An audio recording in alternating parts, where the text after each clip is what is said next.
Salman Sugeng di akhir hayatnya itu sering ngendikan tentang al-fitan, tentang tragedi utawi praperang. Itu banyak riwayat yang bahkan Nabi itu pernah ngendikan saya dan kejayaan Islam itu hanya berumur 36 tahun. Itu sampai menghitung periode 36 tahun. Juga banyak riwayat yang bahkan secara detail saya mencium turba di mana nanti cucuku terbunuh di situ. Apa kamu gelisah Muhammad? Iya.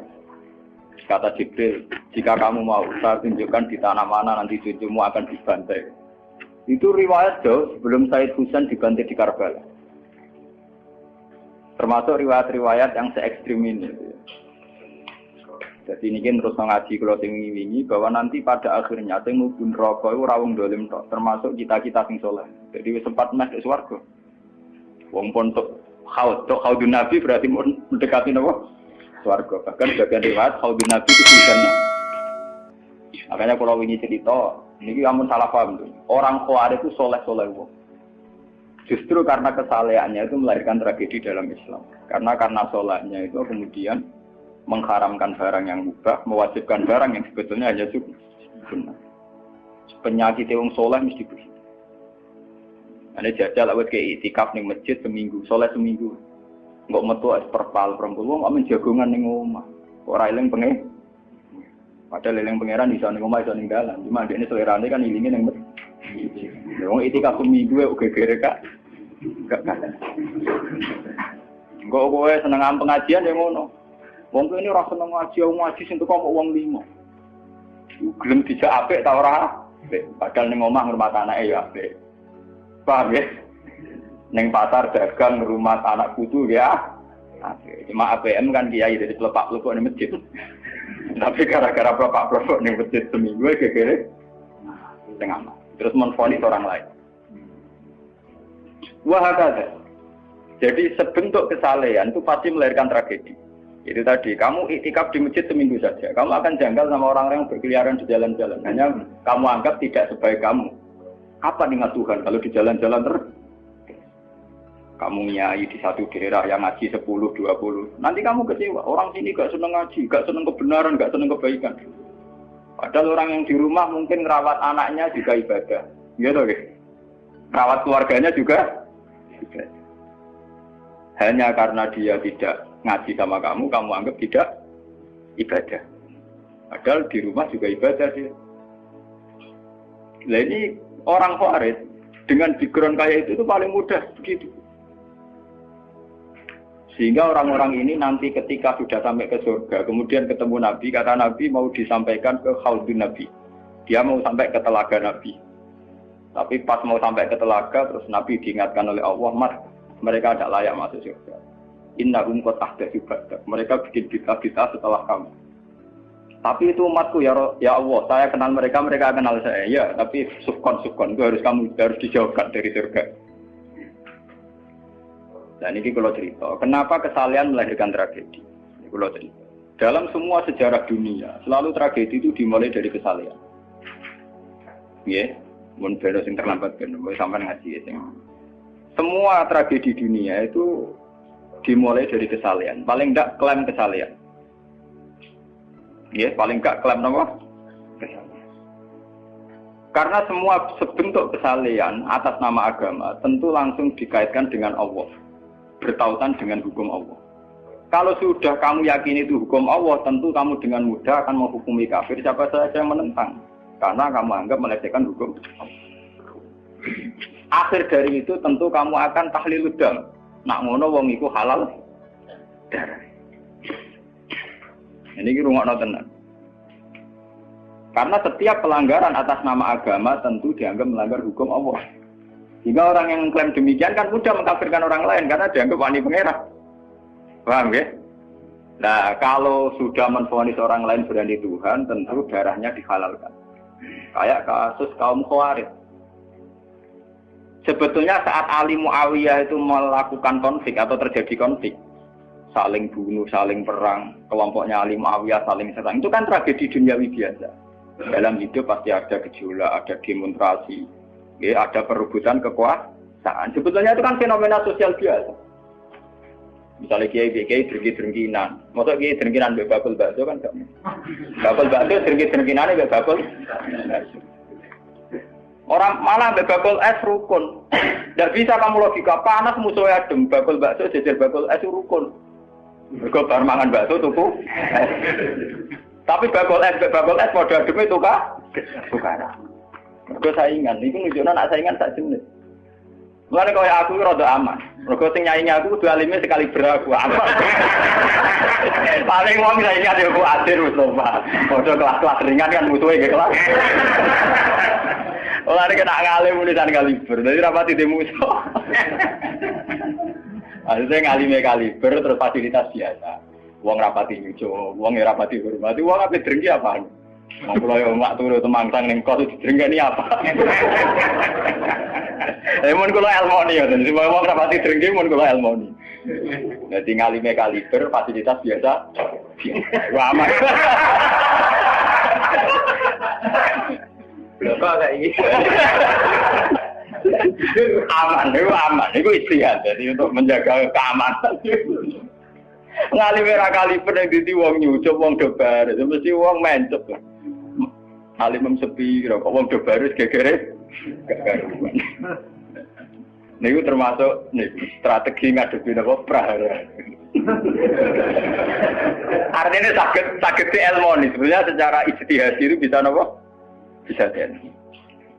Lalu kulon biasa mama-mama teng kula mriko nggih umbal we anak kula.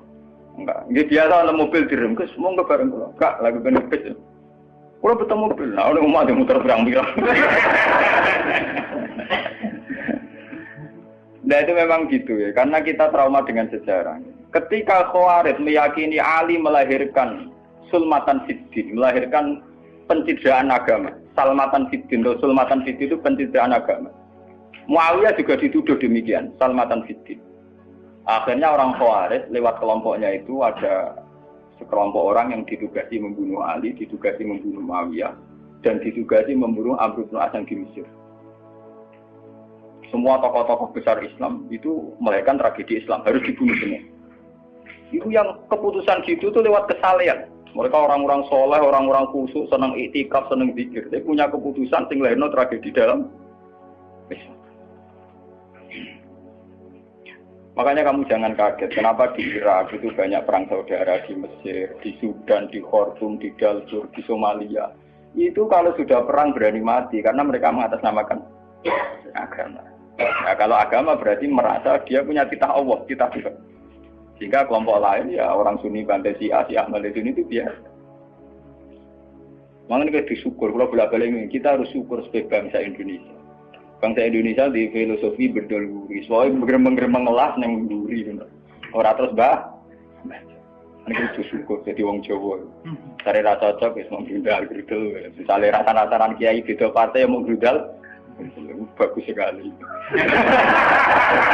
Karena ada sampai pembunuhan. Paling banter sing dikisi pelatihan ngirim tarmihim. Ayo tak pikir ramahan gini, tak pikir bodoh ramahan tindak. Ya paling misalnya mati dikisi yang ngeluh sidik-sidik. Orang anti mati. Paham? Semenjak itu tragedi itu tidak dimulai dibunuh non-Muslim, tapi dibunuh orang Islam. Semenjak peristiwa Ali Muawiyah. Dulu Umar itu matinya masih keren. Umar itu dibunuh oleh seorang Yahudi, Abu Lulu, seorang Majusi, Abu Lulu al-Majusi. Era Utsman banyak riwayat mengatakan yang membunuh itu banyak yang tidak Islam. Tapi era Ali, Muawiyah sampai Said Husain itu yang membunuh orang Islam semua. Bahkan sulahahum, orang-orang yang kategorinya so.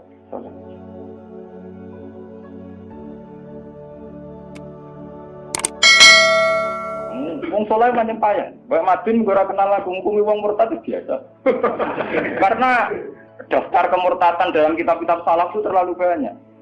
Sama kalau ngaji Sulam Taufik, Sulam Safina itu betapa mudah orang-orang masuk kategori nomor. Mohon teng pondok kula rata rego ajaran. Wah ada sing kiai tanglet kula, Gus yo mboten nglebokno ajaran iki pondok jenenge. Lagi bantah aku kok takok. Nak bantah, ya bantah-bantahan, nak takut tak jawab. Ini umum kalau perhitung dong, itu memang resiko. Resiko ada takfir. Bukan kita yang salah, kita kalau tidak punya khazanah banyak itu resiko.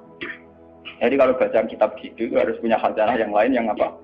Banyak. Sehingga tidak mudah mentakfirkan orang atau memurtadkan orang. Semenjak Ali Muawiyah tragedi, karena kelompok-kelompok soleh itu menvonis Ali itu murtad atau Muawiyah itu murtad, kemudian diteruskan, kalau gitu halal darahnya, akhirnya dibunuh. Ali ya dibunuh, Muawiyah ya seringkali mengalami percobaan dibunuh. Jadi kalau kan nanti cerita tengah sini, jadi Ali hasil dibunuh, yang Muawiyah sebetulnya subuh itu juga dibunuh, tapi pas itu Muawiyah meriang, yang imami itu wakilnya, sehingga yang dibunuh wakil.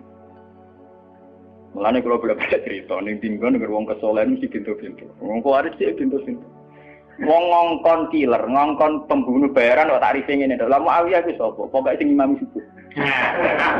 Ora disifati ciri-ciri spesifik mboten. Pokoke sing imami subuh.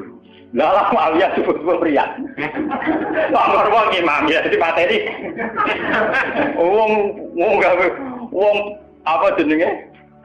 Apa itu istilahnya tugas-tugas yang super bahaya kok tarifnya pokoknya senyum subuh. Wah kemproh. Waraine sing piye kotak ta piye ta ngene sing piye kemudian polisi itu sekitar. Ora tarifnya pokoknya sing imami. Imami ya meriah. Nasibe apik. Jadi ora pembunuh profesional. Walhasil semenjak itu tragedi dimulai dari takfir. Setelah itu ada era Muawiyah punya anak Yazid. Yazid ada isu dia senang nyabu, senang ngeflek. Dia orang yang nakal saat jadi pemimpin. Orang Islam sholat tersinggung. Wong kok dipimpin wong dolim. Orang Islam ekstrem wong kok dipimpin wong ra sholat, wong ra bener kok mimpin wong bener. Akhirnya Madinah bergejolak. Madinah bergejolak ini kemudian banyak yang mervokasi Said Husain supaya ngambil alih kepemimpinan sinten. Sampai tak cerita di tragedi ke saya. Walhasil Said Husain akhirnya lewat bantuan orang-orang Kufah. Orang Kufah itu saat ini dari wilayah Irak. Ya. Jadi kayak Kufah, Asfahan, terus Nahrawan itu ikut wilayah Irak. Ketika Irak pecah dengan Iran, ikut wilayah apa? Iran. Dulu yang situ semua itu namanya orang dulu kalau bilang itu Kufah sama Basra. Gitu, okay. Makanya kalau di kitab-kitab Nahwu semua kitab salah kalau bahasakan kawasan itu kalau ada kawasan Kufah ya apa? Sekarang di bahasa internasional lebih dikenal Irak semua. Tapi kalau dulu orang bilang itu Kufah, Basra, Nahrawan, Asbahan, Khurasan. Itu kan dan Rosamban. Orang-orang Kufah datang ke Medina. Ya Husain, karena yang dituduh zalim, kita-kita yang nanti di Kufah siap membeat jenengan jadi khalifah, siap dukung jenengan jadi apa? Khalifah. Ini ku mengkudeta kepemimpinan ya Yazid. Said Husain sebagai orang junior, beliau konsultasi sama Sayyid Ibnu Abbas. Ibnu Abbas itu pernah paman, karena Ibnu Abbas itu misananya Nabi. Ya Ibnu Abbas itu kan misananya sinten Nabi. Beliau itu sugeng nanti era Said Husain ya. Ibnu Abbas sugeng nanti era Said Husain. Ketika Said Husain konsultasi sama Ibnu Abbas, dingin-dingin ngene. Yabna ammi, al-Kufah la tafi. Sopo sing ape dukung kowe? Tiang Kufah ya ammi. Wong Kufah atau jujur. Wong Kufah itu bulet gak welet. Al-Kufah la tafi. Wong Kufah nak janji atau nepat. Dulu kayak kawasan Kufah, ini sampai kalau cerita sejarah, bin zaman roh. Kan tiap daerah kan terkenalan dewe-dewe. Ono daerah terkenal bedol guri, ono daerah terkenal badoan. Ibu tenan ora tiap daerah kan terkenalan dewe-dewe. Yang repot terkenal bedol guri, ono terkenal kayak Madura baso. Ono terkenal daerah, oh daerah kono wah medhit kabeh. Nah, kawin nang Sunda, wah wani wong lanang kan tiap daerah dia terkenalan sendiri-sendiri. Paham ya karena perilaku budaya orang mesti diciri.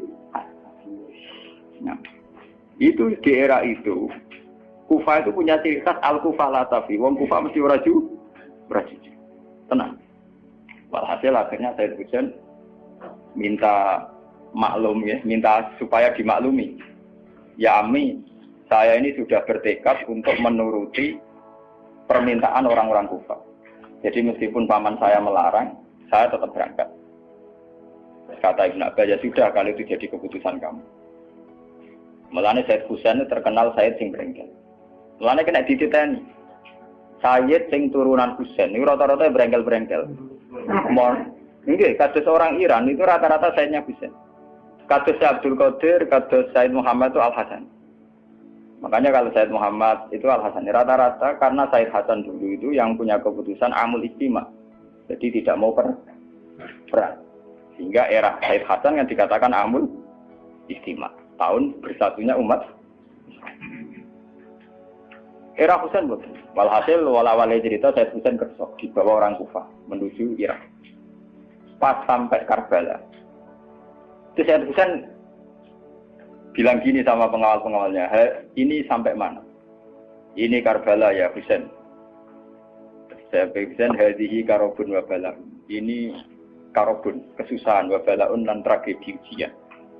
Delalah pasukan yang dikirim Yazid bunuh Sayyid Husain ya pasti mati Karbala. Dan itu yang diperingati orang Syiah di 10 Muharram, yang disebut tragedi Karbala. Makanya bendera-bendera Syiah itu tulisannya ya Husain, karena orang Syiah meringati hari meninggalnya Husain itu jadi hari suci betul. Dari besarnya orang Syiah itu hari tragedi Kabupaten Sinten Husain, yaitu di Karbala. Nah kemudian versi cerita itu bulat. Kalau versi Sunni, karena sini model Kiai Indonesia, model versi Husnudzon, itu jari ini pengawalnya Muawiyah itu tidak disuruh bunuh, disuruh konsultasi saja. Cuma mereka overacting bunuh. Sehingga dalam keyakinan Sunni bahwa Yazid itu tidak dosa-dosa amat karena tidak nyuruh nama. Tapi nak cara Syiah, nyatane mata ini kok dikelah-kelah, mata ini ya mata. Wah semenjak itu lahirlah kelompok Syiah besar-besaran. Siapa yang berbau Yazid, berbau Umayyah harus dibunuh. Kemudian dendam ini dijilmakan menjadi kelompok besar di dunia. Ini Syiah. Nanti sama. Syiah itu nak muji-muji kaya-kaya agama itu dimulai Husain. Yes. Wes ngono Husain delalah bin Ali. Di Nabi Muhammad, idola sentrale Ali, terus yang dianggap kesatria prajurit nopo Husain. Sehingga agama versi Syiah itu ya 3 itu, Muhammad, Husain, Ali. Karena referensi agama Syiah itu hanya ini, Ali zaman sugenge Nabi ya terkenal pahlawan perang, terkenal kesatria perang. Husain ya kesatria perang. Sehingga orang Syiah tidak punya rujukan kecuali sejarah kesatriaan. Ngadepi Musa wani mati, kata Iran saat ini Ahmad Benedek, itu orang Iran perasaannya begitu, ngadepi Musa mati, wani mati. Itu perasaannya ahli sunnah, karena ahli sunnah idola no sahabat sing kuno ya idola, yang ora jelas ya napa idola. Wah akhirnya sahabat macam-macam, jale matur idola no sahabat topo sing nak ono perang mirip. Terus Mustafa idola no topo sing ora jelas, penting itikaf. Itu kelebihannya Sunni karena ngakui semua sahabat jika perilakunya variasinya banyak. Lho tenan niku boten kuyon niku. Karena variasi idolanya napa? Banyak. Jika orang Sunni bentuke beda-beda. Mungkin ndak kebetulan. Mungkin ndak kemono sing ngene. Oh, pengamat itu ngamati salat ngono paling pusing. Kok ono sing standar. Salate Muhammadiyah, PKS, Salafim di standar. Carane ngomong eno pusing. Dia ini terkenal alim. Allahu Akbar. Ono sing watlak, Allahu Akbar. Allah.